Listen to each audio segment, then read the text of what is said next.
Ahora pasemos a hablar sobre los derechos de la seguridad pública. La Constitución nos dice que es una función del Estado a cargo de la Federación, las entidades federativas y los municipios, cuyos fines son salvaguardar la vida, las libertades, la integridad y el patrimonio de las personas, así como contribuir a la generación y a la preservación del orden público y la paz social. La investigación de los delitos corresponde al Ministerio Público y a las policías, las cuales actuarán bajo la conducción y mando de aquel en el ejercicio de esta función. El Ministerio Público podrá considerar criterios de oportunidad para el ejercicio de la acción penal en los supuestos y condiciones que fije la ley. El Ejecutivo Federal podrá, con la aprobación del Senado, reconocer la jurisdicción de la Corte Penal Internacional.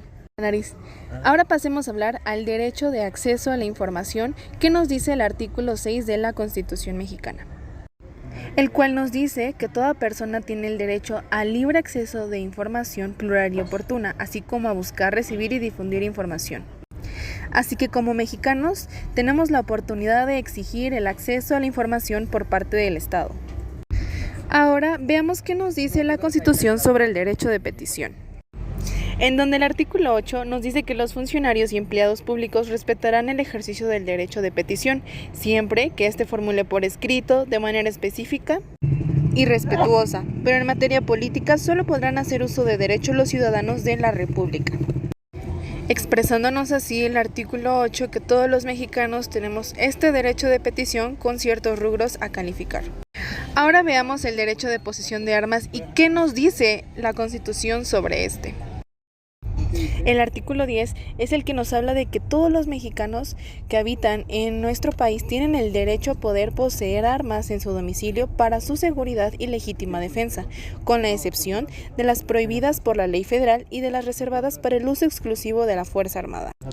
Ahora hablemos sobre el derecho de audiencia y retroactividad y exacta aplicación de la ley. ¿Y qué es lo que nos dice la Constitución sobre esto?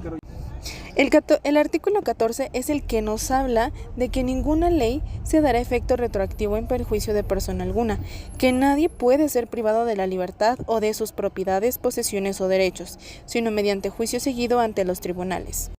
Y nos habla de que en los juicios de orden criminal queda prohibido imponer pena alguna y en los juicios de orden civil la sentencia definitiva debe ser conforme lo dicta la ley. Conforme lo dicta la ley a la interpretación jurídica de esta. Derecho a la legalidad. El artículo 14 y 16. Una ley se le dará efecto retroactivo en perjuicio de persona alguna. Nadie podrá ser privado de la libertad o de sus propiedades, posesiones o derechos sino mediante un juicio.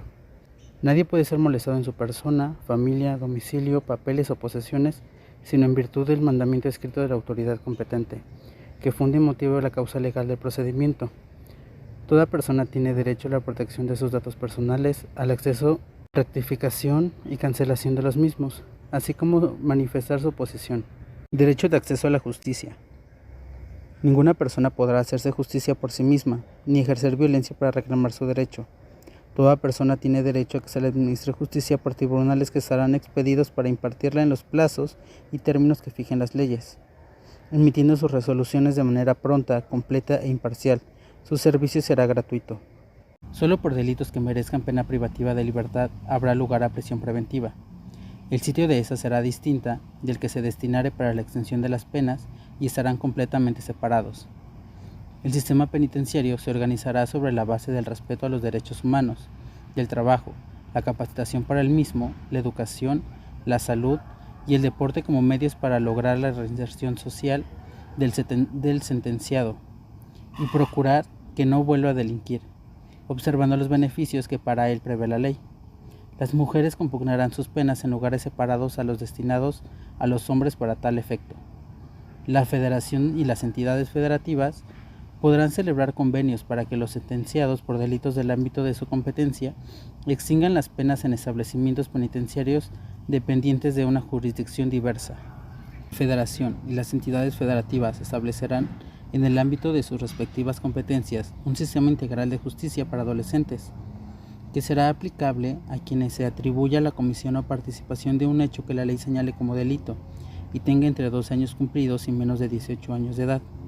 Este sitio garantizará los derechos humanos que reconoce la Constitución para toda persona, así como aquellos derechos específicos que por su condición de persona en desarrollo les ha sido reconocido para los adolescentes. Las personas menores de 12 años a quienes se les atribuya que han cometido o participado en un hecho que la ley señale como delito, solo podrán ser sujetos de asistencia social. Ante autoridad judicial podrá exceder el plazo de 72 horas a partir de que el indiciado sea puesto a su disposición, sin que se justifique con auto de vinculación a proceso en el que se expresará el delito que se le imputa al acusado, el lugar, tiempo y circunstancias de la ejecución, así como los datos que establezcan que se ha cometido un hecho que la ley señale como delito y que exista la probabilidad de que el indicado lo cometió o participó en su comisión. El Ministerio Público solo podrá solicitar al juez la prisión preventiva cuando otras medidas cautelares no sean suficientes para garantizar la comparecencia del imputado en el juicio. El proceso penal será acusatorio y oral. Se regirá por los principios de publicidad, contradicción, concentración, continuidad e inmediación. De los principios generales.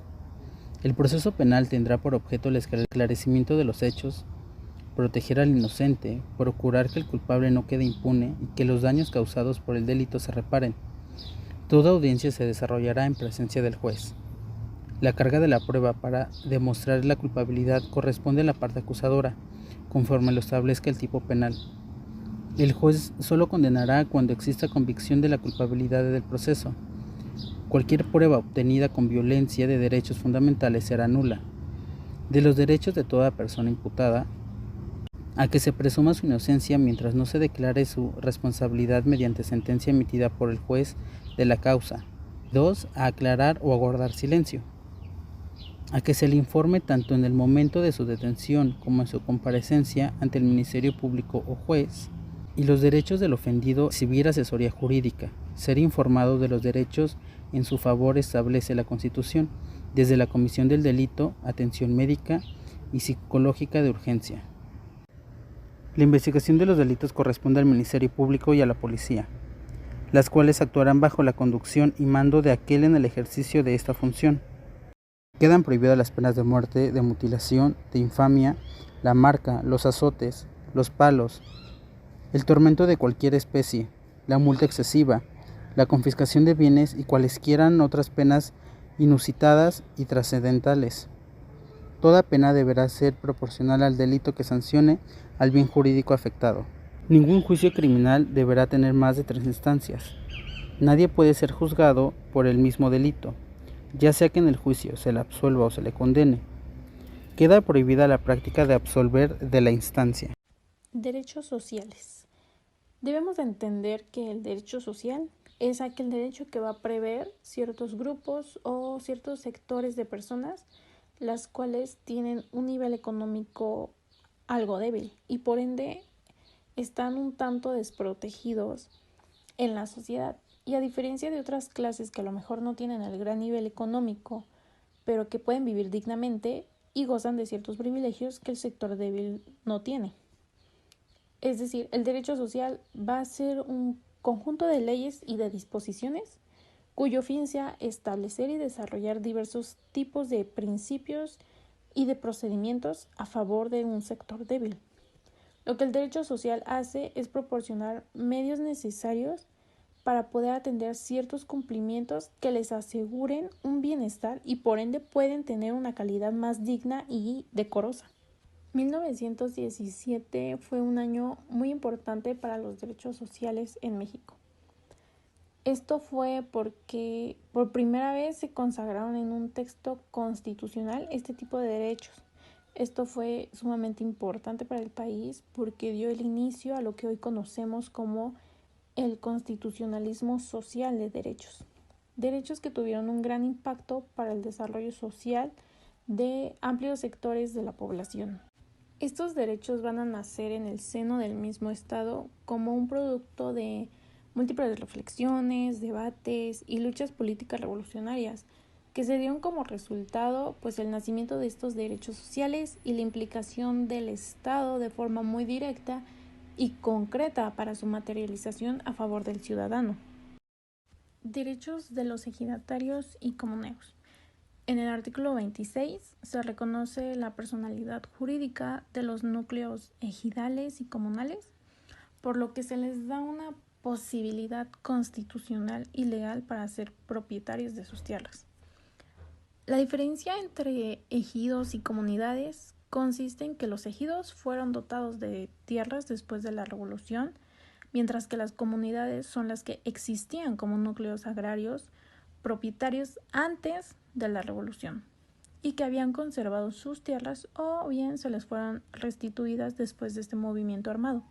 El artículo 27 constitucional establece la existencia de tribunales agrarios integrados por magistrados propuestos por el presidente de la República y ratificados por el Senado, que se encargan de resolver los conflictos agrarios, ejidales o comunales.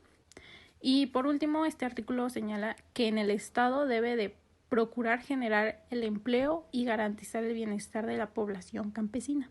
Derecho de los consumidores. El artículo 28 inicia señalando la prohibición de que existan monopolios y de que haya un acaparamiento de artículos de consumo para conseguir alzada de precios. Si bien es cierto que en general en el marco de la economía del país no existen sectores en los cuales la oferta de algún producto esté a cargo de una sola empresa o de una sola corporación, también es cierto que el predominio de grandes empresas sobre pequeños empresarios. Un ejemplo de esto sería la relación entre grandes cadenas de tiendas comerciales y las pequeñas tiendas que luchan por no desaparecer. Aunque este artículo establezca que las leyes deben de fijar bases para que señalen precios máximos para los productos que sean necesarios para la economía nacional o para el consumo popular, podría entenderse como la protección constitucional a los consumidores. Lo cierto es que en la vida cotidiana los precios de los bienes de consumo básicos no están suficientemente controlados y muchas veces están fuera del alcance de la población consumidora. Bueno, a continuación yo les voy a hablar sobre los derechos sociales. Y bueno, uno de ellos es el derecho a la educación, en que toda persona tiene derecho a esta. El Estado, Federación, Ciudad de México y municipios impartirán y garantizarán la educación inicial, preescolar, primaria, secundaria, media superior y superior. Es decir, la educación inicial es un derecho a la niñez y es responsable del Estado concientizar sobre su importancia. Toda la educación se impartirá de manera gratuita y toda persona tiene derecho a gozar de los beneficios del desarrollo de la ciencia y pues cómo vaya evolucionando la tecnología, de las innovaciones que se vayan haciendo. También tenemos el derecho a la alimentación, en el que toda persona tiene derecho a la alimentación nutritiva, suficiente y de calidad. Y asimismo como el de la educación, el Estado deberá garantizarlo. El derecho a la salud. Toda persona tiene derecho a la protección de la salud. Asimismo tenemos el derecho a un ambiente sano, en el cual toda persona tiene derecho a para su desarrollo y su bienestar. El Estado igualmente garantizará el respeto a este derecho. Sobre el derecho al acceso al agua.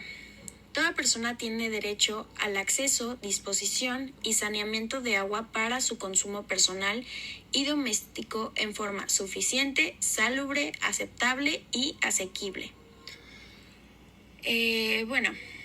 Sobre el derecho a la vivienda. Toda familia tiene derecho a disfrutar de vivienda digna y decorosa. Sobre los derechos de los menores es que en todas las decisiones y actuaciones del Estado se velará y cumplirá con el principio de interés superior de la niñez, así garantizando de manera plena sus derechos.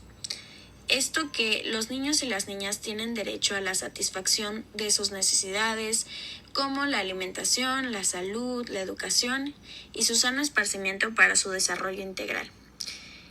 Los ascendientes, tutores y custodios tienen la obligación de preservar y exigir el cumplimiento de estos derechos de los menores. Asimismo, el Estado deberá otorgar facilidad para acceder al cumplimiento de estos derechos de la niñez. Y bueno, más adelante nos habla el artículo 123 sobre un tema muy importante, que es el derecho de los trabajadores. Toda persona tiene derecho al trabajo digno y socialmente útil. Se promoverán la creación de empleos y la organización social de trabajo. La jornada diaria máxima de trabajo diurna y nocturna será de 8 y 7 horas. Los que excedan se considerarán extraordinarias y se deberán pagar con un 100% más de la remuneración fijada, es decir, el doble.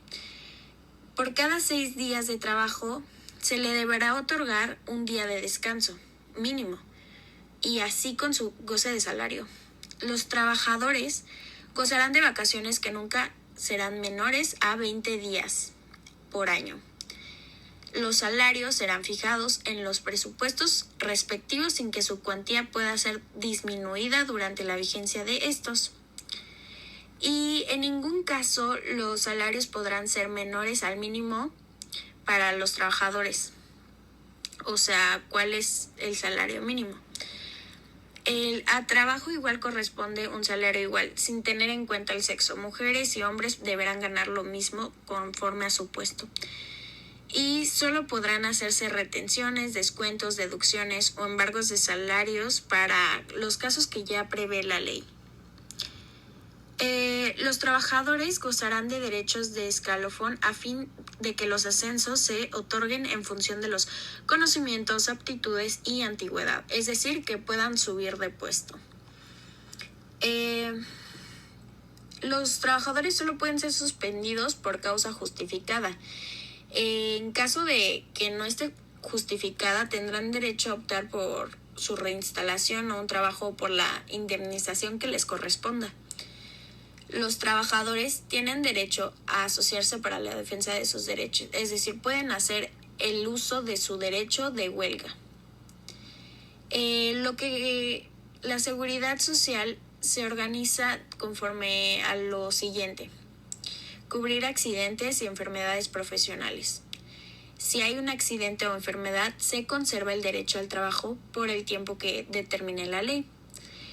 En el caso de las mujeres, cuando están embarazadas, no deberán realizar trabajos que exijan un esfuerzo que puedan alterar la gestación. Los familiares de los trabajadores tienen derecho a asistencia médica y medicinas.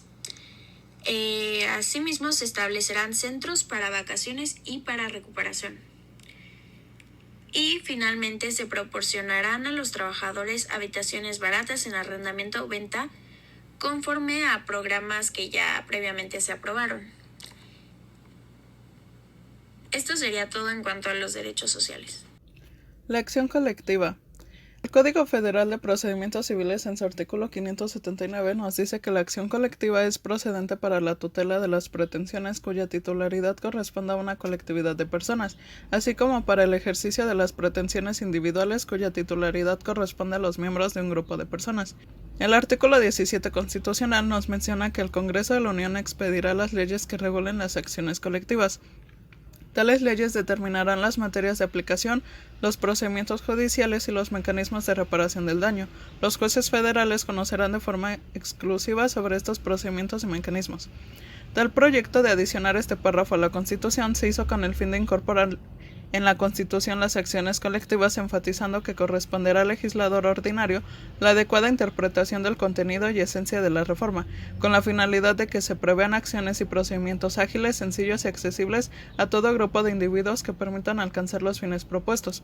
Dentro de la materia de la iniciativa encontramos que nuestro sistema jurídico en general y en particular el sistema procesal fueron diseñados bajo una perspectiva liberal e individualista. Si bien esta perspectiva de protección de derechos permitió satisfacer las necesidades sociales en un momento histórico determinado, la creciente complejidad de las relaciones sociales y el aumento en número y complejidad de la interrelación entre los miembros de la colectividad hace necesario rediseñar el enfoque de nuestras instituciones jurídicas y dirigirlo hacia el establecimiento de acciones y procedimientos que permitan a las colectividades y a los individuos organización para la mejor defensa de sus intereses y derechos.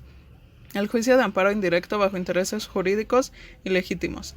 El amparo indirecto es aquel que se ejercita generalmente contra actos de autoridades distintas a las judiciales. Está sujeto a dos instancias. La primera, ante el juez de distrito y excepcionalmente autoridad judicial común, cuyas sentencias pueden ser revisadas en una segunda instancia por los tribunales colegiados de circuito. Interés legítimo en el amparo, su diferencia con el interés simple. El interés simple es el que puede tener cualquier persona por alguna acción u omisión del Estado, pero que en caso de satisfacer no se traducirá en un beneficio personal para el interesado, pues no supone afectación a su esfera jurídica en algún sentido. En cambio, el interés legítimo se define como aquel interés personal, individual o colectivo cualificado, actual, real y jurídicamente relevante, que puede traducirse en caso de concederse el amparo en un beneficio jurídico en favor del quejoso derivado de una afectación a su esfera jurídica en sentido amplio, que puede ser de índole económica, profesional, de salud pública o de cualquier otra. Interés legítimo, interés jurídico, sus elementos constitutivos como requisitos para promover el juicio de amparo indirecto. El quejoso en el juicio de amparo debe acreditar el interés jurídico o legítimo. Para ello, los elementos constitutivos del interés jurídico consisten en demostrar la existencia del derecho subjetivo que se dice vulnerado y que el acto de autoridad afecta ese derecho, de donde deriva el agravio correspondiente. Derechos sociales y derechos colectivos. Los derechos colectivos fue un tema abordado desde Aristóteles, Rousseau, Hegel y Marx, planteando a partir de la pugna entre liberalismo y marxismo, que hasta ahora sigue planteando debates importantes acerca de la dimensión individual o social del ser humano. El derecho colectivo busca satisfacer un interés común a todos. Los autores argentinos Rubén y Gabriel dicen que los derechos colectivos son los que pertenecen a una pluralidad de sujetos en cuanto a integrantes de una comunidad conformada alrededor de un ligamen objetivo, la pretensión de goce por parte de cada uno de ellos de una misma prerrogativa, en virtud de la indivisibilidad de los bienes perseguidos por su naturaleza insusceptibles de apropiación exclusiva. La clasificación de los derechos colectivos. Está el derecho al medio ambiente. Sobre este derecho hay un conjunto de elementos multilaterales de mayor o menor importancia, normas donde se consagra el derecho al medio ambiente, se definen sus alcances, se le articula el principio del desarrollo sostenible para tener en cuenta los derechos de las generaciones futuras y que debe manifestarse de manera vertical, esto es, entre el Estado y los demás entes territoriales que están subordinados, como también la necesidad de una cooperación armónica que permita una eficaz protección del bien jurídico. Como también en el artículo 4 de la Constitución mexicana nos habla que toda persona tiene derecho a un medio ambiente adecuado para su desarrollo y bienestar. Después está el derecho a la salud. El artículo 4 de la Constitución Política de los Estados Unidos Mexicanos nos habla que toda persona tiene derecho a la protección de la salud. La ley definirá las bases y modalidades para el acceso a los servicios de salud y establecerá la concurrencia de la Federación y las entidades federativas en materia de seguridad general. En tercer lugar está el derecho de las minorías. Son derechos individuales normales que se aplican a los miembros de minorías raciales, étnicas, de clase, religiosas, lingüísticas o de género y sexuales, como también los derechos colectivos otorgados a cualquier grupo minoritario. Garantizan que un grupo específico que se encuentre en una posición vulnerable, desfavorecida o marginada en la sociedad pueda lograr la igualdad y esté protegido contra la persecución. Este derecho abarca la protección de la existencia, la protección contra la discriminación, la protección y promoción de la identidad y participación de vida política. Características de los derechos colectivos. Estos derechos colectivos están caracterizados por el surgimiento de nuevos sujetos titulares de estos, por lo cual identificamos una calificación distinta y autónoma que se aparta del sistema tradicional y general, es decir, existen nuevas categorías de sujetos. La segunda característica es que son derechos que se caracterizan por tener una forma molecular y no atomizada, están siempre agregados a los que se le denominan bienes comunales. Derechos sociales. Contreras Peláez se refiere a los derechos sociales como los derechos del hombre. Determinados estudios han caracterizado los derechos sociales como derechos colectivos. Los derechos sociales son un conjunto de normas jurídicas cuyo objeto es establecer y desarrollar principios y procedimientos protectores a favor de individuos, grupos y sectores de la sociedad económicamente débiles para lograr su convivencia con las otras clases sociales. El principal objetivo del derecho social es intervenir en situaciones de exclusión, discriminación, explotación y desigualdad para velar por el reconocimiento de las personas afectadas. Estas concepciones de los derechos sociales entienden que se trata de derechos de determinados grupos, ancianos, niños, familia, mujeres, minorías étnicas, etc. No obstante, esto no quiere decir que la titularidad de tales derechos corresponda a esos grupos de personas. La titularidad de los derechos sociales es de la persona individualmente considerada, no del grupo o la colectividad, si bien es titular de los derechos en cuanto que pertenece o se incluye en alguna de estas categorías. Los derechos sociales fundamentales que más tarde dieron origen a lo que se llamó Estado social son derecho a un empleo y a un salario justo, derecho a la protección social en casos de necesidad, por ejemplo la seguridad social, las bajas laborales, el desempleo, la jubilación, la maternidad, etc. Derecho a la vivienda, otro es derecho a la educación gratuita y de calidad, derecho a la sanidad, derecho a un entorno saludable, al acceso a la cultura y a todos los ámbitos de la vida pública de la comunidad, y derecho a la alimentación y a la soberanía alimentaria. Los derechos sociales que prevé la Constitución son los siguientes. Primero, derecho a la salud y a la vivienda. Es la garantía que establece que toda persona debe estar protegida de cualquier enfermedad a fin de gozar una salud inmejorable, así como contar con una vivienda digna y decorosa para las personas que no pueden satisfacer por sí mismas sus necesidades elementales, ni procurarse el bienestar de la salud. 2. Derecho de los campesinos. Se relaciona con otorgar mejores condiciones al campesino y a su familia, así como de las condiciones jurídicas de la propiedad del campo. 3. Derecho de los trabajadores. Regula la relación obrero-patronales para obtener el mayor bienestar tanto de los trabajadores como de sus dependientes. Derechos difusos. Los derechos difusos son conocidos como derechos de tercera generación. Protegen a un gran número de personas indeterminadas que se encuentran desorganizadas en sectores dispersos, amplios y variantes, sin ningún vínculo directo más que el hecho o circunstancia que los une. A ellos se les ha violentado una prerrogativa de forma masiva, por ejemplo, el medio ambiente adecuado, la salud, la seguridad, la calidad de vida. Tienen por objetivo crear un impacto material y significativo en donde se unan los esfuerzos de todas las personas. Responsabilidad internacional del Estado frente a los derechos colectivos. En la Constitución de 1917, nuevamente fueron elevados a rango constitucional los derechos del hombre, como les denominó la Constitución de 1857, llamándolos garantías individuales, así como los derechos sociales, dando inicio a la tutela de derechos colectivos. En esta función, el Poder Judicial de la Federación tiene la alta misión del control de la constitucionalidad del ejercicio del poder, así como de convencionalidad de normas generales, actos u omisiones de cualquier autoridad que violen derechos humanos reconocidos en la Constitución y en los tratados internacionales en que el Estado mexicano sea parte, mediante el juicio de amparo protegiendo derechos fundamentales, derechos humanos, de conformidad con el artículo 103 constitucional, lo que en principio resulta encomiable al darse esa protección no tan solo a aquellos derechos y sus garantías reconocidos en la Constitución, así como en los tratados internacionales, incluso de la materia, ampliando el ámbito tutelar de nuestro juicio constitucional, o sea, si el Poder Legislativo con sus leyes, el Ejecutivo con sus reglamentos, el Poder Judicial con sus sentencias violan la Constitución y derechos humanos, los gobernados, los particulares, pueden hacer valer el juicio de amparo. Al llevarse a cabo esta función se busca proteger los derechos constitucionales, los derechos públicos subjetivos del gobernado lesionado por normas, actos o omisiones